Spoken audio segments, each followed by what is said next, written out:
Everything I talk about in this video is underrated. I'm gonna go through a few artists, a few projects that I think are severely underrated, do not get the praise they deserve. And with no time wasted, starting off, going to an artist that I've liked for a while now, Vince Staples. Vince Staples has been one of the most underrated rappers in the game for a while now. He's put together a really solid catalog with unique experimental projects like the Big Fish Theory, and then more introspective, laid-back projects like Dark Times that he just dropped last year. Speaking of Dark Times, this was a top 3 rap album of last year. The best project Vince Staples has put up to date, had many of the best rap songs of the year, yet nobody gives it the respect it deserves. This is better than Future and Metro's album from last year, We Don't Trust You. This was a phenomenal album, a very meaningful album, so many great hits off of here, Black and Blue, Etouffee, many other ones, Government Cheese. The replay value was there as well. He has many other solid projects in his discography as well, his self-titled album in 2021, Summertime 06 from 2015, and he's put together a lot of really great features with artists like Earl Sweatshirt, Tyler the Creator. Vince Staples has had a better run in the 2020s than some of the most popular rappers in the game. Vince Staples didn't drop a horrendous Vultures 1 and Vultures 2. He also didn't drop 6 straight mid albums in the 2020s. Yes, obviously I'm talking about Drake and Kanye, some of the most glazed artists out there. Vince Staples has had a better 2020 run than they have. And before you guys bring up Donda, Dark Times was better than Donda. Not necessarily close either, honestly. But moral of the story, Vince Staples is a great rapper. He's been underrated for a while now.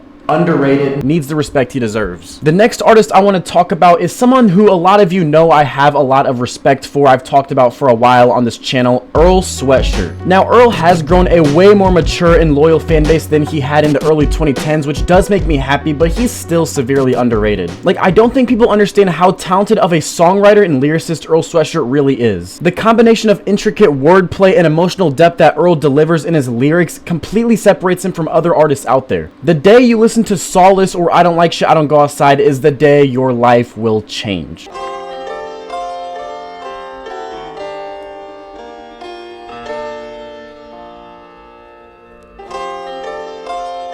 And I'm glad to be the one to give Earl the respect he deserves. I will always do this on this channel. I'll have videos in 5 years glazing Earl because this dude changed my life and he's so underrated. If we go way back to the beginning of his career with Odd Future, we knew this guy was a gem when he outshined artists like Tyler the Creator and Frank Ocean with his verse on Oldie. We also saw how talented he was when he released the Earl mixtape, which was a little psycho. Next thing you know, we're on Earl's burgundy carpet and she's kicking and screaming, begging for me to fucking stop it. But we saw the birth of an unprecedented lyricist, and that's all that matters. And then onto his solo career, Earl has had many solid projects under his belt with some rap songs, Doors, and I Don't Like Shit, I Don't Go Outside, which is genuinely a masterpiece, by the way. This album helped me through so many dark times, and it's honestly better than a lot of great albums out there. I don't think a lot of people give that type of respect to it. But Earl's really solid catalog solidified him as one of my favorite rappers and further proves why Earl is so talented in general. And like I said, I will forever push out the narrative of him being a really great underrated rapper, absolutely ridiculously talented lyricist, and he is so underrated. He's still dropping quality music. He's gone to more of the abstract rap side. His solo album Sick, and then the collab album with the Alchemist Vordir. I don't know if that's how you pronounce it, Vordir.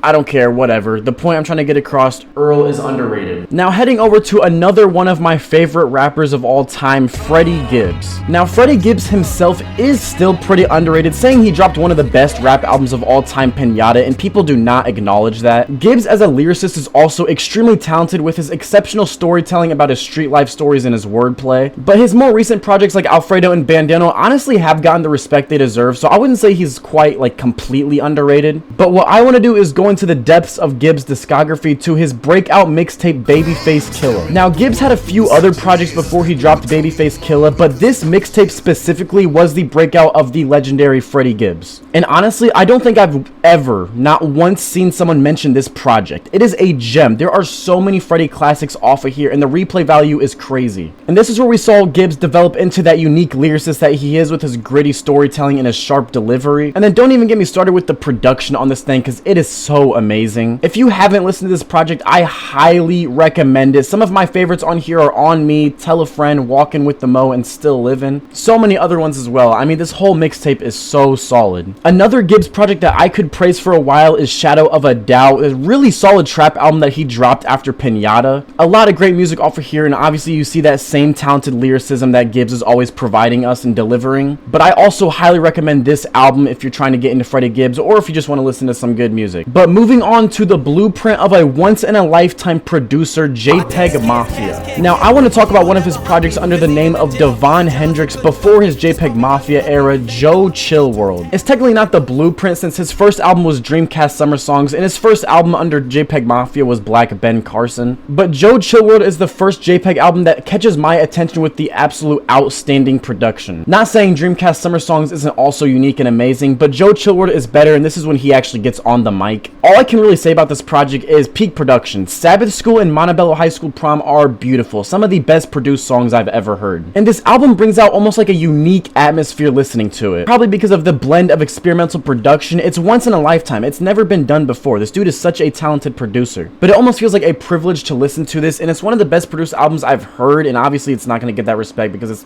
it's not really known. But it's a really underrated album, and it's honestly my most replayed JPEG album, even all of his albums under his actual name, JPEG Mafia. It is so amazing, and I love Neon Kitchen and Montebello High School Prom and Sabbath School. A lot of gems off of here, and I highly recommend it. And the last thing I want to talk about in this video isn't a specific artist or album. I just want to go over some amazing produced songs that have really caught my attention that aren't very popular. These are songs that may not necessarily have the best songwriting or creativity, but the production alone is enough to give it a shout out on a video like this. So first off, a few songs I want to mention: Dunya by Gold Link, Blue Cheese Salad by Young Nudie, and then a few songs by Thousand Ban Fani, Deja Vu, and Ultraviolet. I think that's how you say his name. I don't even know. Now, all I gotta say is these songs simply have 10 out of 10 production, okay? The type of production that brings a different atmosphere when listening to it, and I highly recommend listening to them. Another one is Get It by Wasty Monroe and TK. This song is a fucking gem. I've been listening to this for so long. Whoever produced this song could solve world hunger.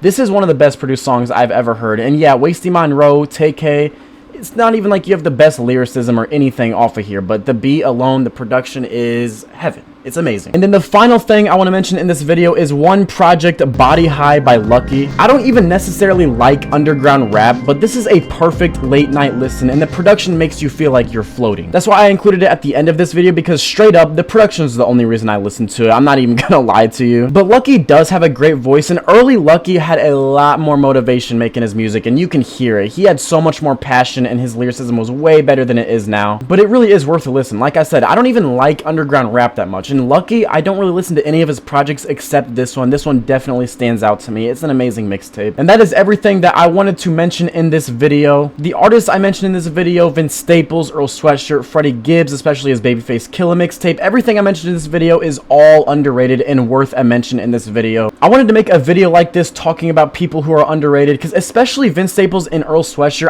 I've never understood why they don't get the praise they deserve. Especially when Vince Staples just dropped one of the best albums of the year, and obviously that wasn't a Grammy album, that wasn't really praised by anyone, and I just don't get why. But they're all severely underrated. The songs I mentioned underrated, and it's all worth a listen. But I appreciate all of y'all for watching this video, and I will see you in my next video.